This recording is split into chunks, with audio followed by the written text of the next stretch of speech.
Hey, I'm Andy Staley, I'm Christy Staley.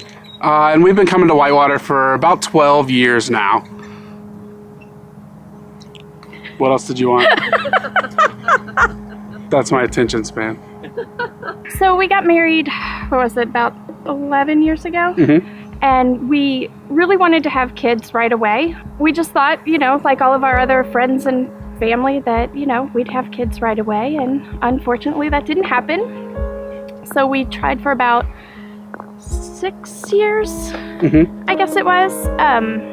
We just decided at that point that we just wanted to be parents. So we chose to move on to adoption. My mom and uncle are both adopted, and same thing with Christy's mom and uncle. So it was a real easy progression for us because it was something we always wanted to do. It just ended up being our only option. So we went to a private agency and we created our profile book, which is just a book that explains all about the two of us and our lives and how we met. And we handed that into the agency and we waited. And then we waited a little bit more, and a little bit more after that. We did get matched once, about 8 months after we put in our application and turned in our book. We were matched. We met with the birth mother. We actually had waited till we met with the birth mother to tell our family, and then 3 weeks later she changed her mind, decided she wanted to parent. That was probably, aside from the waiting, that was the absolute hardest part, I think, of the whole process. Is we were ready. We had about 6 weeks till the baby was going to be born. So we gave ourselves some time to grieve, about 2 days. Yeah. And then we were back at it.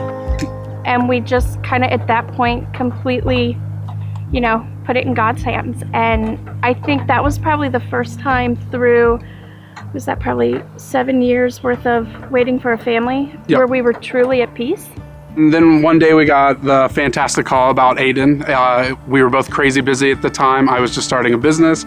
Christy had lots of stuff going on at work. So it's the perfect time for God to laugh and do what he wants to do, not what we want to do. And things with Aiden were different. He was about 21 months old? 22 months old. 22 months old at the time. So we were planned for an infant, and once again, things changed. But it was fantastic. We got to meet him just a couple days after we got the phone call. All I wanted to do was just grab him and run, but that's frowned upon. So, but that's probably one of the days that I think we'll remember forever. I could tell you everything that he was wearing that day. And we made an onboarding plan for us to meet with him some, and then him go back to his birth mother's house and then come back to our house. And it was a pretty good transition. And it worked out great for us because the first time Aiden came to our house, he was already calling us mom and dad. So it was great. We always said we would do what was ever best for our child, and that was what was best for him. So we love Nana and Grandpa. Yeah, it's great for him. He's got 3 sets of grandparents. Right. So now Aiden's 5 years old, and Hi, Pumpkin. Why, thank you. And things are progressing great. He plays indoor soccer. We're trying to play t-ball if the rain ever works with us now. So we decided that we're ready to add to our family, and Aiden has decided he wants lots of brothers and sisters. So we are back in the waiting game for adoption, but this time we're going to do things a little differently. Rather than go through a private agency, we are going through foster care, and we're going to adopt through foster care. And last week we just got our license. Yep. So now we're in the waiting game where we just wait for the call. So we'll just wait and see what God has in store for us.